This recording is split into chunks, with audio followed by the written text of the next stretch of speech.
Hello everyone. कैसे हैं आप सभी लोग। आप सभी का स्वागत है द हिंदू एक्सप्लेनर सीरीज में और मेरा नाम है सचिन पाटिल।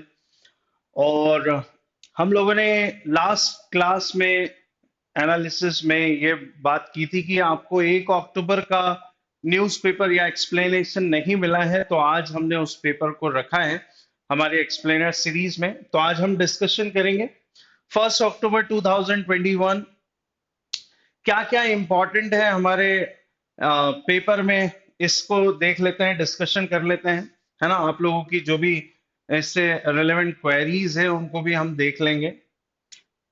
फर्स्ट पेज पे आइए, देखिए क्या लिखा हुआ है। LAC जो इंसिडेंट्स हुए हैं will go on till pact is sign. यहाँ पे जो हमारे आर्मी चीफ हैं वो ये कह रहे हैं, आर्मी स्टाफ जो है, जनरल जो है मनोज मुकुंद नरवणे, उन्होंने कहा है कि भाई कि जब तक किसी भी तरीके की मीटिंग नहीं हो जाती है तब तक ये मुद्दों पर कुछ कहा नहीं जा सकता है, या कोई इन दोनों को मिलकर के बातचीत से ही इन मसलों को हल किया जा सकता है। कहाँ की बात हम कर रहे हैं, लाइन ऑफ एक्चुअल कंट्रोल को लेकर के हम बात कर रहे हैं कि हम आपस में ही कॉन्फ्रेंस करके या सबमिट करके ही या मीटिंग करके ही इन मुद्दों को हम देख सकते हैं, जिस तरीके के हालात पिछले 1 साल के अंदर देखने को मिले हैं LAC वाले रीजन में। क्लियर।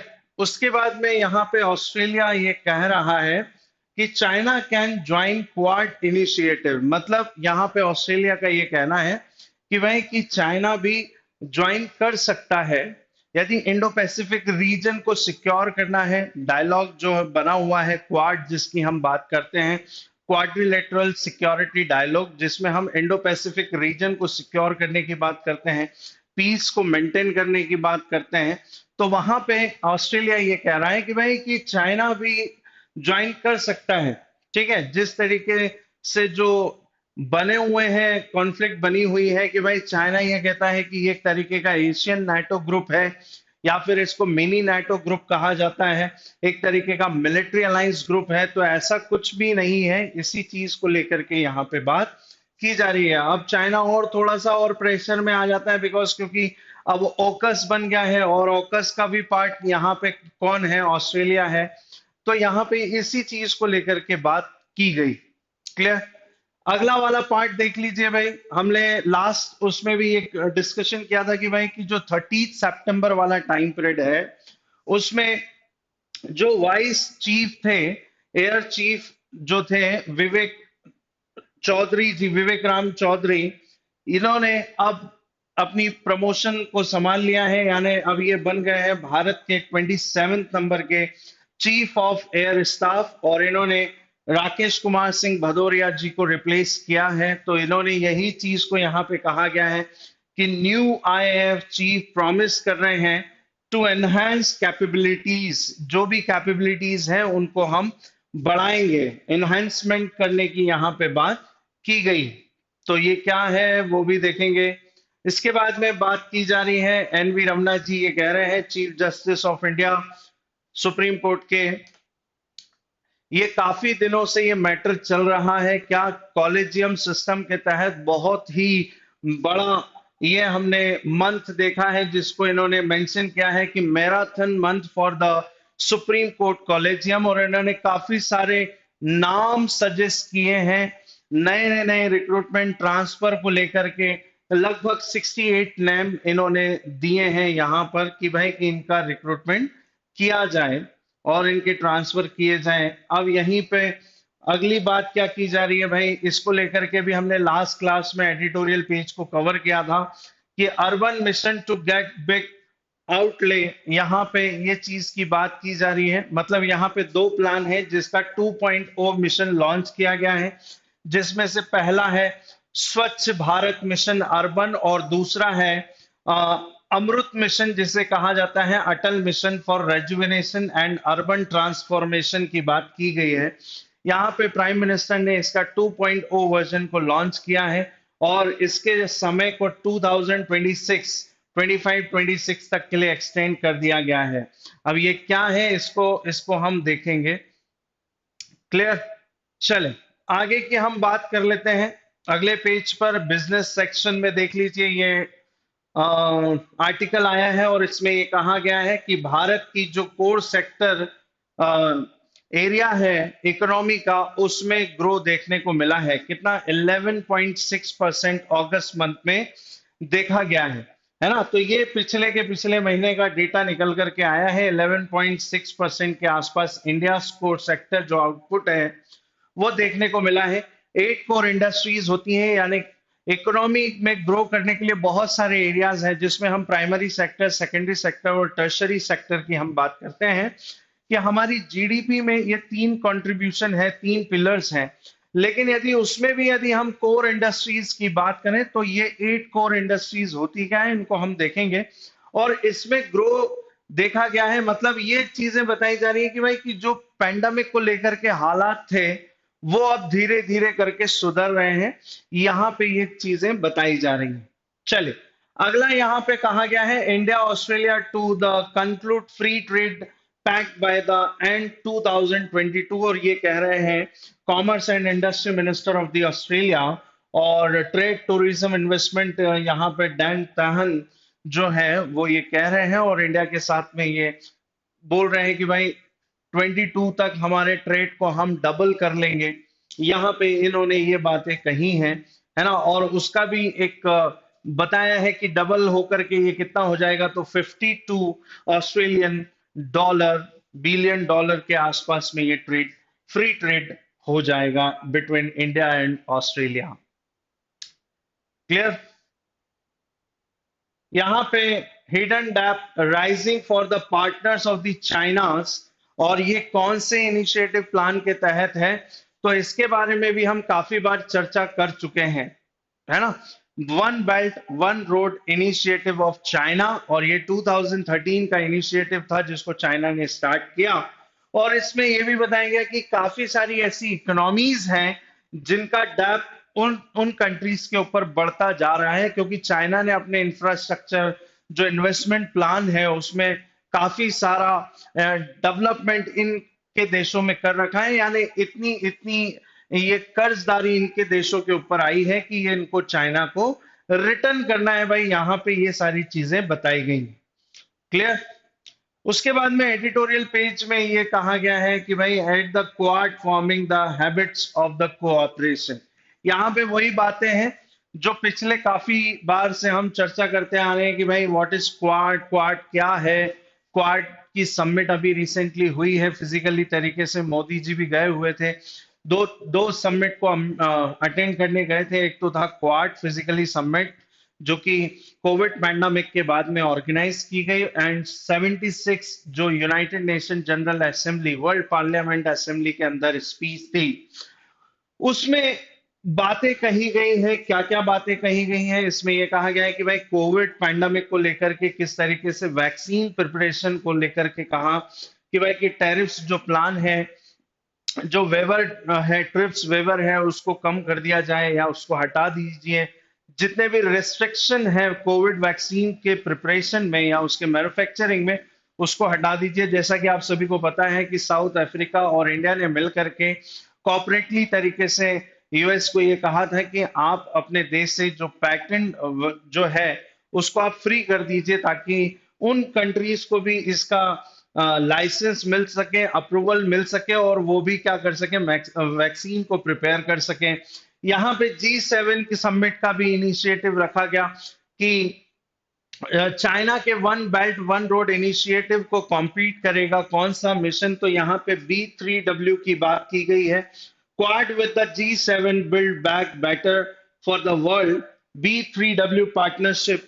ठीक, इसमें इस मुद्दे को कहा गया है कि भाई कि हमें इस तरीके का एक ग्रीन इंफ्रास्ट्रक्चर इनिशिएटिव प्रिपेयर करना पड़ेगा, जिसका टारगेट भी रखा गया है $40 ट्रिलियन के आसपास का। ये इनिशिएटिव अमेरिका ने G7 समिट के अंदर लेकर के आया है।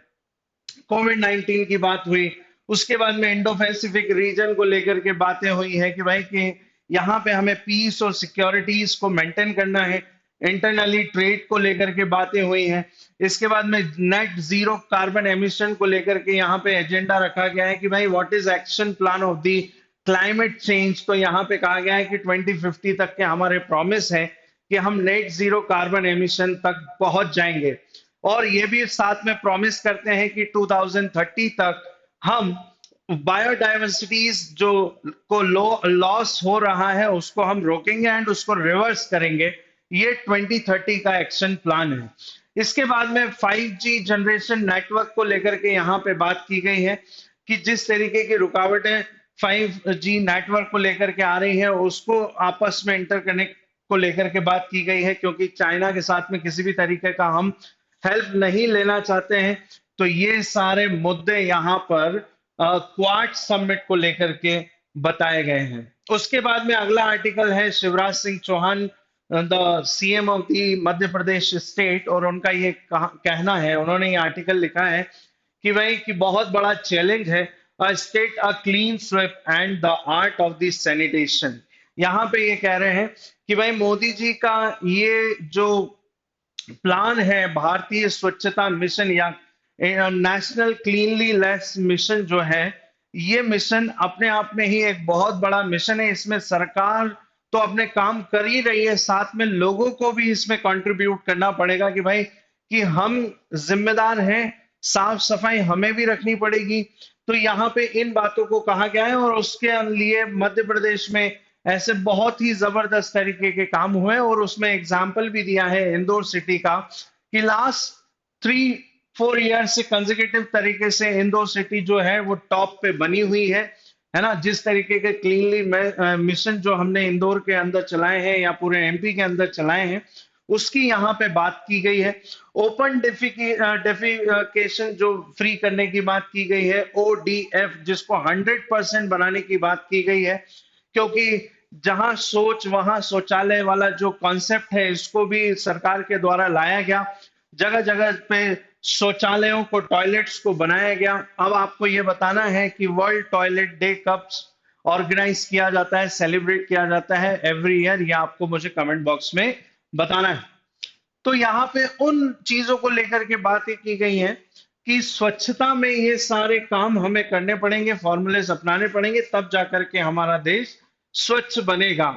हर भारतीय की, हर सिटीजन की ये अपनी जिम्मेदारी होना चाहिए कि भाई कि सरकार के साथ में कंट्रीब्यूट करना पड़ेगा, तब जाकर के ये मिशन सक्सेसफुली हो सकता है।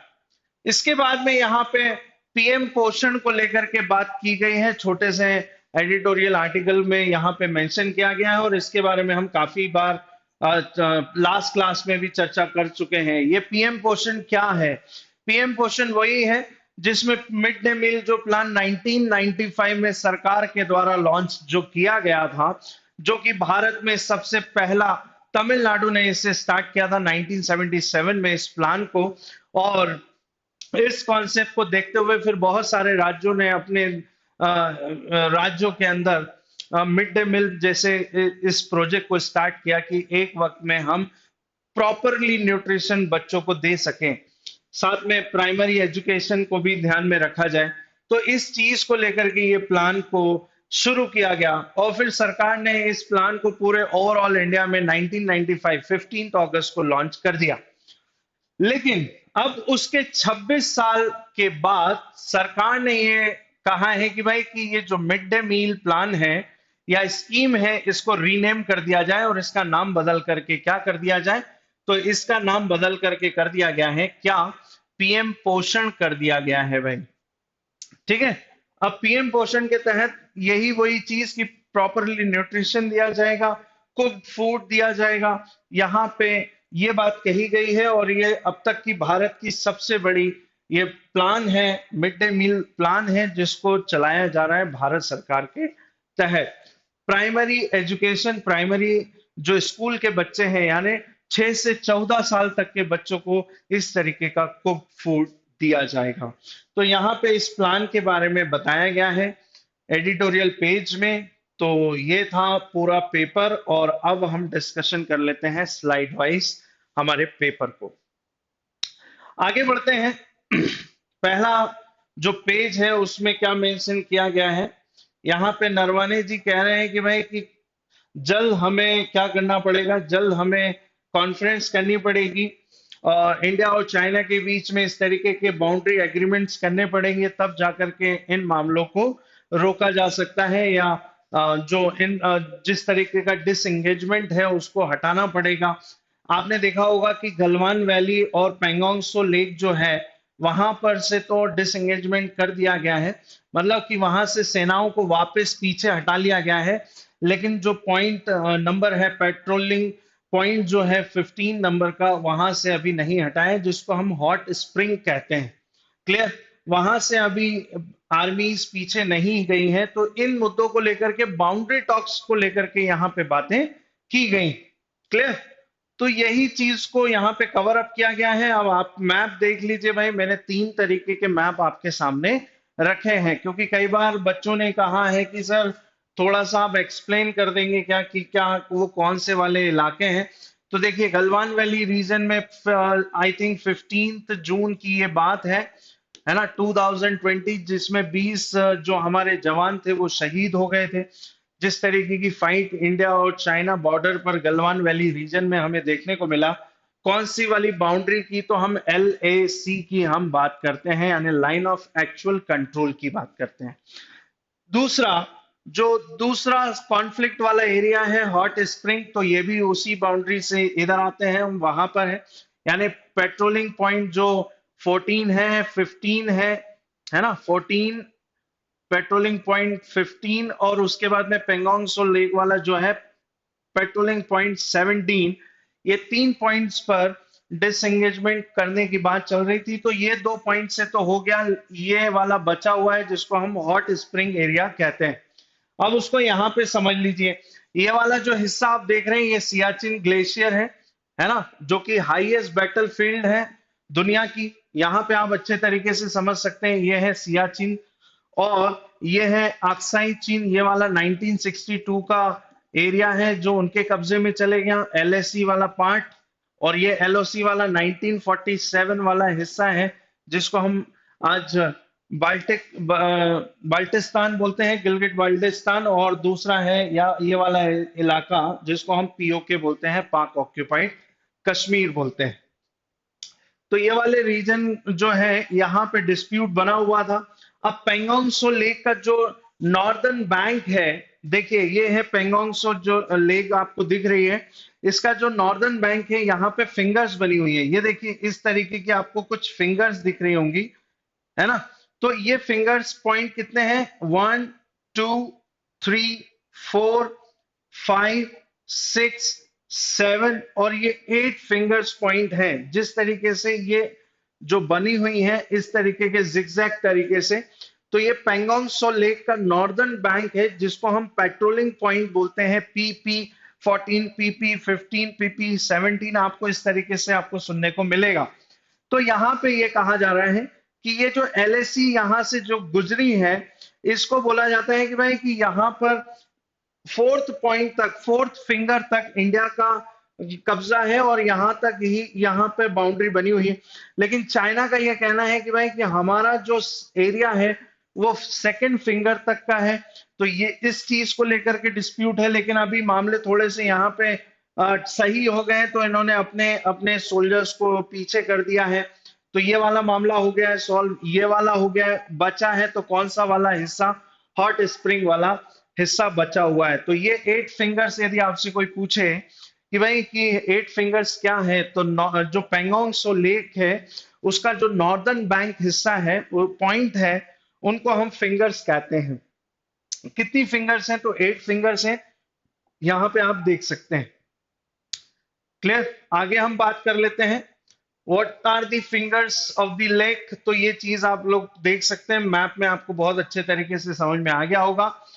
तो यहाँ पे बात कर रहे हैं पेंगोंग सो लेक की बात कर रहे हैं, 8 फिंगर्स हैं टोटल। चाइना क्लेम करता है कि भाई 2nd लाइन तक हमारा, 2nd फिंगर तक का कब्जा है, लेकिन इसमें ये बात बताई गई है इंडिया के द्वारा कि physically control of the 4th finger, है ना, यही जो चीज मैंने आपको अभी बताई। क्लियर? इसके बाद में बात करें अबाउट पेंगोंग सो लेक, तो पेंगोंग सो जो लेक है वो लॉन्ग डीप नैरो लेक है जो सिचुएटेड है हाइट पर 4,350 meters in the Ladakh region. ध्यान रखेंगे ये वो लेक, पेंगोंग सो लेक। थ्री इडियट मूवी यदि आप लोगों ने देखी है तो उसमें इसी लेक के बारे में जिक्र किया गया है। क्लियर? 134 किलोमीटर लॉन्ग और 5 किलोमीटर ब्रॉड ये ब्रैकिश वाटर लेक है। तो अब आपसे क्वेश्चन पूछा जा सकता है कि पेंगोंग सो लेक जो है वो कैसी लेक है? तो ब्रैकिश वाटर लेक है और ये रामसर कन्वेंशन के अंडर में अभी तो हाल फिलहाल में नहीं है, ठीक है, नॉट रामसर साइट येट, लेकिन बहुत जल्द ये हो सकती है क्योंकि ये डिस्प्यूटेड पार्ट है, बेसिन पर है, इंडस रिवर बेसिन पर ये बना हुआ है, क्योंकि इंडस रिवर यहीं से फ्लो होती हुई आती है, ठीक है। It is not a part of Indus river basin, sorry मेरे से गलती हो गई है, ये पार्ट नहीं है इंडस रिवर बेसिन का, है ना, ये अलग से है। यहाँ पे हम आते हैं, क्या है मैकमोहन लाइन के बारे में और समझ लीजिए भाई। मैकमोहन लाइन क्या है ये भी आपसे एग्जाम में पूछा जाता है। तो the McMahon line is the demarcation line between Tibet and the northeast region India proposed by the British colonial administrator Sir Henry McMahon at the 1914 Shimla Convention signed between British and Tibet representative। बात समझ में आई आप लोगों को क्या कहा गया है कि हेनरी जो मैकमोहन है इन्होंने इनकी लीडरशिप में 1914 में तिब्बत और ब्रिटिश जो कॉलोनी है उनके बीच में इस लाइन को ड्रॉ किया गया था, है ना, जिसको हम मैकमोहन लाइन कहते हैं। ये है मैकमोहन लाइन, इसके बारे में यहाँ पे आपको पता होना चाहिए। लेकिन तिब्बत को 1959 में चाइना ने एक्वायर कर लिया था, तो आज की डेट में ये लाइन इंडिया और चाइना के बीच में मेंशन होती है। अब यहाँ पे आप लोगों को एक और चीज समझना है, क्या क्वेश्चन आ जाता है, कई बार पूछा जाता है कि इंडिया और चाइना के बीच का जो बॉर्डर लेंथ है वो कितना है। तो 3 एरिया है, एक तो ये एरिया आप देख सकते हैं, ये पूरा आ जाता है आपका ईस्टर्न नॉर्दर्न ईस्टर्न में, ये आ जाता है आपका सेंट्रल में, और ये आ जाता है नॉर्थ में। तो ये टोटल मिलाकर के जो एरिया है वो है 3488 किलोमीटर। और बांग्लादेश के बाद चाइना दूसरी ऐसी कंट्री है जिसकी बॉर्डर शेयर होती है सबसे ज्यादा भारत से। देख सकते हैं आप, बांग्लादेश 4097 किलोमीटर लॉन्गेस्ट ये लेंथ है, बॉर्डर लेंथ है। आपकी जानकारी के लिए बता दूं, कई बार एग्जाम में क्वेश्चन आ जाता है ना। ये है अफगानिस्तान से बिल्कुल कितना 106 किलोमीटर के आसपास। फिर पाकिस्तान, ये देख सकते हैं आप रेड कलर में, ये है 3323 किलोमीटर पाकिस्तान के साथ में। क्लियर? उसके बाद में बात करें नेपाल और भूटान की, तो नेपाल की है 1751 किलोमीटर, भूटान के साथ में बाउंड्री टच होती है 699 किलोमीटर। और म्यांमार के साथ में हम बात करें तो 1643 किलोमीटर के साथ में म्यांमार की बाउंड्री शेयर होती है इंडिया की। क्लियर? यहां पे अफगानिस्तान और पाकिस्तान के बीच की जो बॉर्डर लाइन है उसे हम क्या कहते हैं, तो ये भी आप लोगों को पता होना चाहिए, उसे हम डूरन लाइन कहते हैं भाई। ध्यान रखना, ये लाइन एक टाइम पीरियड में इंडिया और अफगानिस्तान के बीच में थी, लेकिन 1947 के ऑक्यूपाइजेशन की वजह से डूरन लाइन आज की डेट में अफगानिस्तान और पाकिस्तान के बीच में है। यहां पर आप देख सकते हैं हम क्या बोलते हैं, एलओसी, और एक लाइन को और क्या बोलते हैं, रेड क्लिफ लाइन, है ना। कौन सी लाइन? Red Cliff line. ये इंडिया एंड पाकिस्तान के बीच में है। यहां पर एक लाइन है, इसको हम बोलते हैं 24 डिग्री पैरेलल लाइन। ध्यान रखेंगे आप, कौन सी लाइन बोल रहे हो मैं, 24 डिग्री पैरेलल लाइन। तो ये भी इंडिया और पाकिस्तान के साथ में ये बॉर्डर लाइन यहाँ पे होती है। बांग्लादेश और इंडिया के बीच की जो लाइन है उसको हम बोलते हैं 3 बीघा कॉरिडोर लाइन। 3 बीघा कॉरिडोर लाइन बोला जाता है इंडिया एंड बांग्लादेश की बॉर्डर लाइन को। क्लियर? इसके बाद में इंडिया और चाइना के बीच में यहाँ पर LAC है, और यहाँ पे आप लोगों को पता ही है मैकमोहन लाइन, जिसके बारे में हम लोगों ने अभी रिसेंटली यहाँ पर पढ़ा है। क्लियर? तो ये कुछ बॉर्डर लाइंस आप लोगों को पता होना चाहिए। मैप के थ्रू ये बहुत अच्छे तरीके से आपको समझ में आएगा। क्लियर? उम्मीद करता हूं ये वाला पार्ट आपको समझ में आ गया है। इससे आप अंदाजा लगा सकते हैं कि कौन सी कंट्री सबसे ज्यादा बाउंड्री शेयर करती है किलोमीटर के रिगार्डिंग, यदि आप देखेंगे तो। क्लियर? आगे हम बात कर लेते हैं। China can join the quad initiative की बात की जा रही है। क्वाड इनिशिएटिव क्या है? तो ये आप मैप देख रहे होंगे, आप लोगों को दिख रहा होगा इस तरीके का जो डायग्राम है, डायमंडली शेप है, इसको हम क्वाड बोलते हैं बिकॉज क्योंकि यहाँ पे कौन कौन सी कंट्री की बात की जा रही है। एक तो ऑस्ट्रेलिया हो गया, यहाँ पर ऑस्ट्रेलिया, इंडिया, ये जो ब्लू कलर में आपको दिख रहे हैं इनके बीच में ये बनाया गया है इनिशिएटिव। 2007 में जापान के प्राइम मिनिस्टर लेकर के आए थे जिनका नाम है शिंजो अबे, है ना। अब आप लोगों के लिए एक और क्वेश्चन, राइट नाउ जापान के नए प्राइम मिनिस्टर का नाम बताना है आपको जो अभी रिसेंटली इलेक्ट हुए हैं। और यूएसए, यूएसए, ये 4 कंट्रीज मिल करके बनाती है क्वाड, जिसको हम बोलते हैं क्वाड्रिलेटरल सिक्योरिटी डायलॉग। और इसमें ये कहा गया है भाई कि यदि इंडो पैसिफिक रीजन में पीस को मेंटेन करना है तो जरूरी नहीं है कि भाई कि इसमें ये कंट्री ही, उसमें चाइना भी ज्वाइन कर सकता है, ये कहा है स्कॉट मॉरिसन ने, जो कि है ऑस्ट्रेलिया के प्राइम मिनिस्टर। अब यहाँ पे अब आप पहले तो क्वाड को समझ लीजिए भाई। क्वाड क्या है? तो क्वाड है 4 नेशन का ये ग्रुप है जिसके बारे में मैंने अभी थोड़ी देर पहले ही आपको बताया है, जिसमें इंडिया, ऑस्ट्रेलिया, यूएस, जापान आते हैं। और ये स्टैब्लिश किया गया था 2007 में, लेकिन उस टाइम ये बात नहीं बन पाई। इसे हम एशियन नाटो या मिनी नाटो के नाम से भी जानते हैं। और ये चाइना कहता है कि भाई ये एक तरीके का मिलिट्री अलायंस है। ये किसके द्वारा कहा जाता है? ये चाइना के द्वारा कहा जाता है कि ये एक तरीके का मिलिट्री अलायंस ग्रुप है इंडो पैसिफिक रीजन को सिक्योर करने के लिए। क्लियर? फिर बात करते हैं दिसंबर 2012 में शिंजो अबे ने अगेन फिर इसे चर्चा में लेकर के आए और यहां पे बात की गई कि डेमोक्रेटिक सिक्योरिटी एक डायमंड बनाना चाहिए जिसमें ऑस्ट्रेलिया, इंडिया, जापान और यूएसए को साथ में आना चाहिए।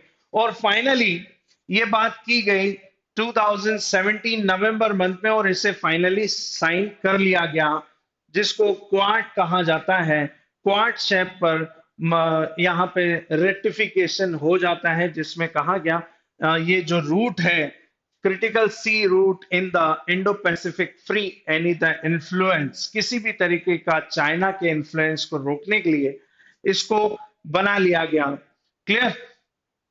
इसके बाद में हम बात करते हैं several step to the bolster military and the strategic ties है एक तरीके का। इनके बीच में एक एक्सरसाइज भी ऑर्गेनाइज की जाती है और 2020 में ये चारों देशों के साथ में मिलकर के इस एक्सरसाइज को किया भी गया, जिसको कहा जाता है मालाबार एक्सरसाइज। और ये आपके एग्जाम में पूछा जाएगा। एक तरीके की नेवल एक्सरसाइज है, इंडिया, जापान, ऑस्ट्रेलिया और यूएसए के बीच में इसे ऑर्गेनाइज किया जाता है। क्लियर? इंडो पैसिफिक ओशियन में इसे ऑर्गेनाइज किया जाता है। चलिए आगे हम बात कर लेते हैं। न्यू इंडियन एयरफोर्स चीफ ये कह रहे हैं भाई कि इनहेंस ऑफ द कैपेबिलिटीज की बात की जा रही है कि हम हमारी कैपेबिलिटीज को एनहेंस करेंगे। 27 नंबर, अभी आपको कुछ डेटा आपको निकल करके आएगा, क्या क्या पूछा जा सकता है आपके एग्जाम पॉइंट ऑफ व्यू से, कि जो विवेक राम चौधरी हैं ये कौन से नंबर के एयर चीफ मार्शल अपॉइंट किए गए हैं। तो 27 नंबर के किसको रिप्लेस किया है? तो आर के सिंह भदौरिया को।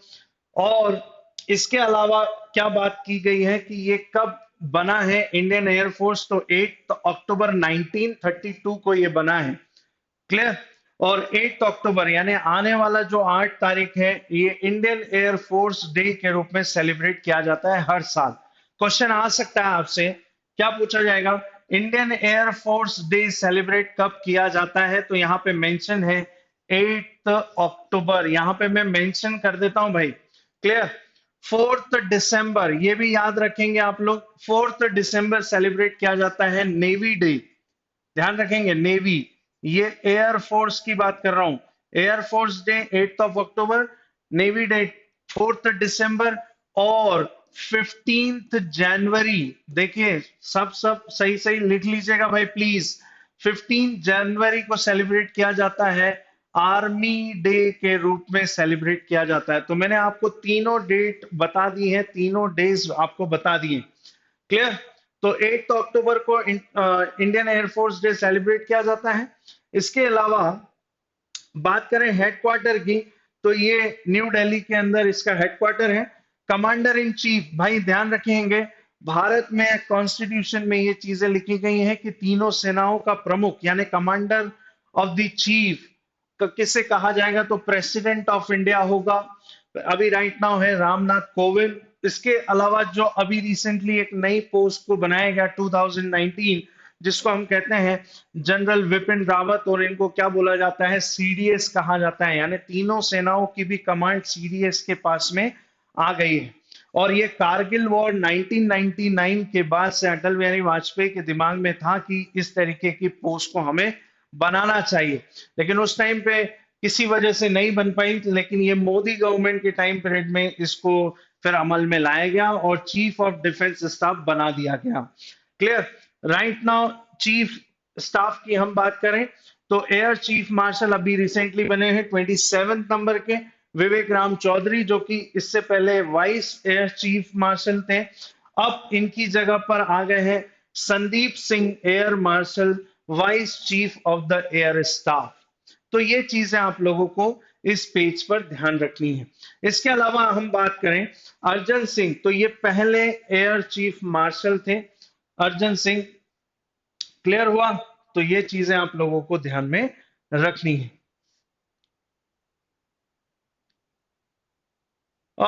Marathon month for the supreme court collegium, ये एनवी रमना जी कह रहे हैं कि भाई कि जो लास्ट मंथ रहा है वो हमारे लिए मैराथन मंथ रहा है कॉलेजियम को लेकर के। नए नए रिक्रूटमेंट है ना, और ट्रांसफर की लिस्ट को प्रिपेयर किया गया। रिकमेंड किया जाता है गवर्नमेंट को कि भाई कि इनके नाम को हम अप्रूव कर रहे हैं। तो व्हाट इज कॉलेजियम सिस्टम, यहाँ पे बात की जाती है। तो ये कैसे आया है वो हम देख लेते हैं, लेकिन उससे पहले आप प्रोविजन देख लीजिए, आर्टिकल कौन कौन से आर्टिकल में इसका कॉन्सेप्ट है।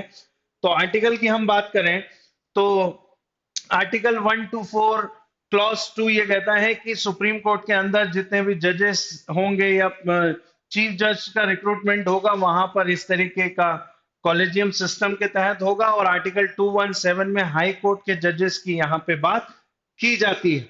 अब कॉलेजियम सिस्टम को लेकर के बात करें तो ये अपॉइंटमेंट ट्रांसफर ऑफ जजेस को लेकर के यहाँ पे इस सिस्टम को बनाया गया है।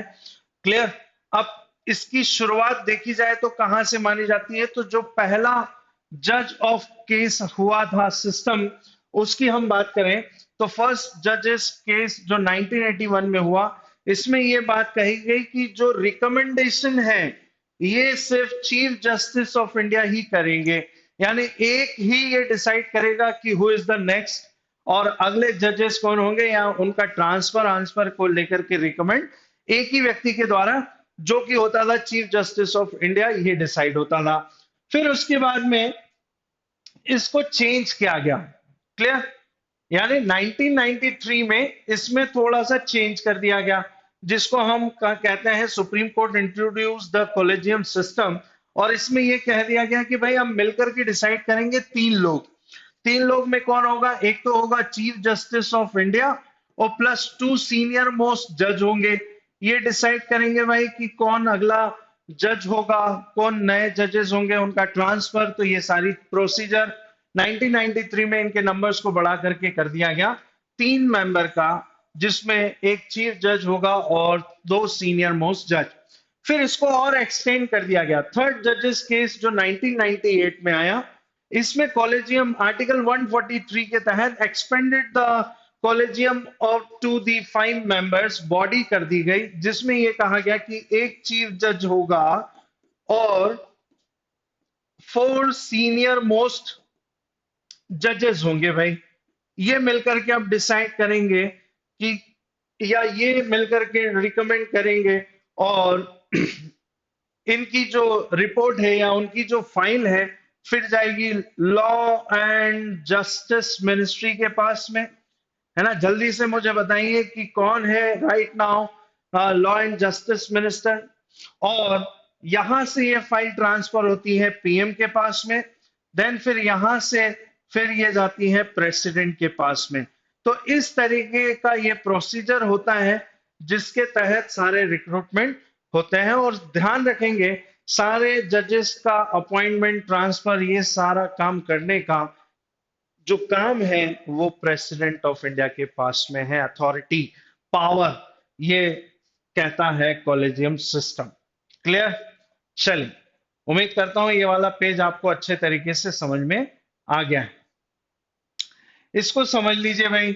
यहां पे कहा गया है कि अर्बन मिशन जो है इंडियन प्राइम मिनिस्टर के द्वारा लॉन्च किया गया है। 2.0 वर्जन इसे कहा जा रहा है, जिसको कहते हैं स्वच्छ भारत मिशन 2.0। अब ये क्या है कि देखिए, जब सरकार आई, एनडीए गवर्नमेंट 2014 में आई, तो सरकार का लक्ष्य था कि देश को स्वच्छ बनाना है।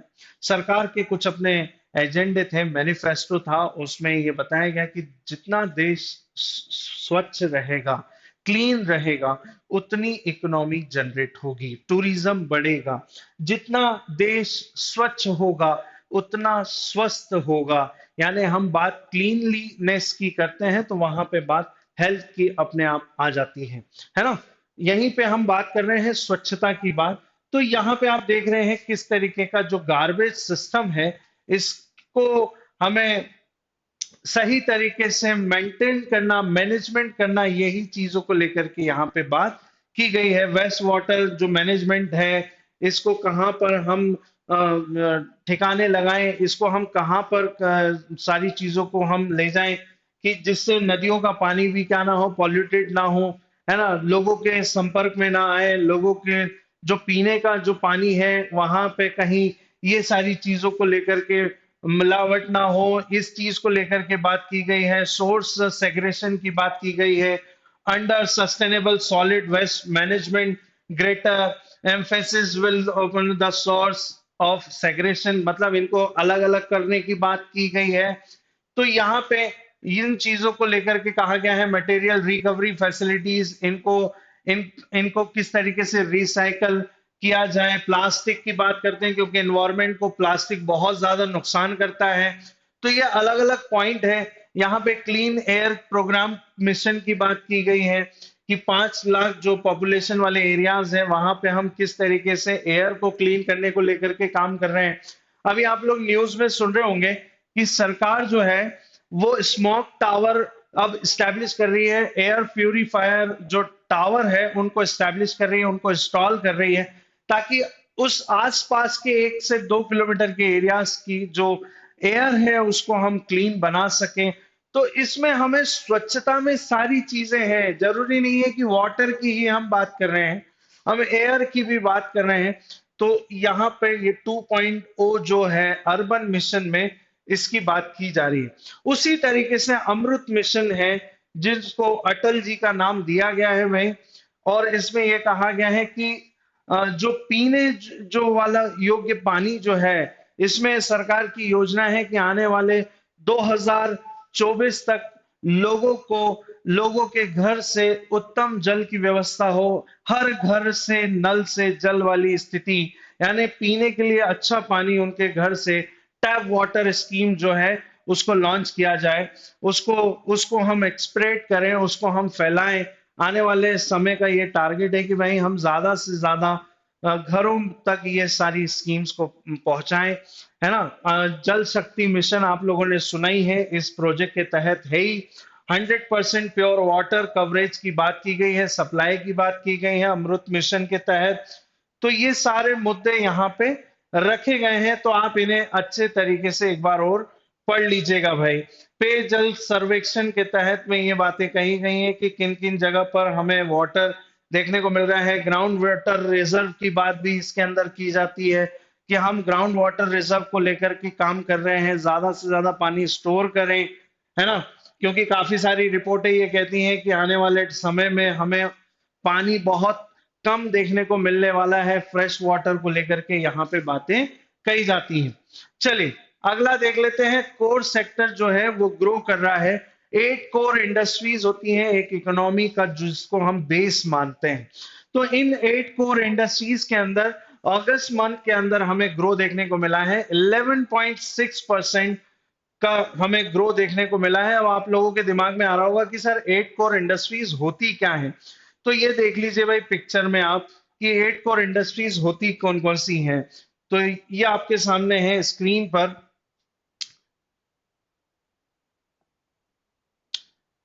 कोल पहला देख सकते हैं आप, 10.33% का कंट्रीब्यूशन है। ठीक।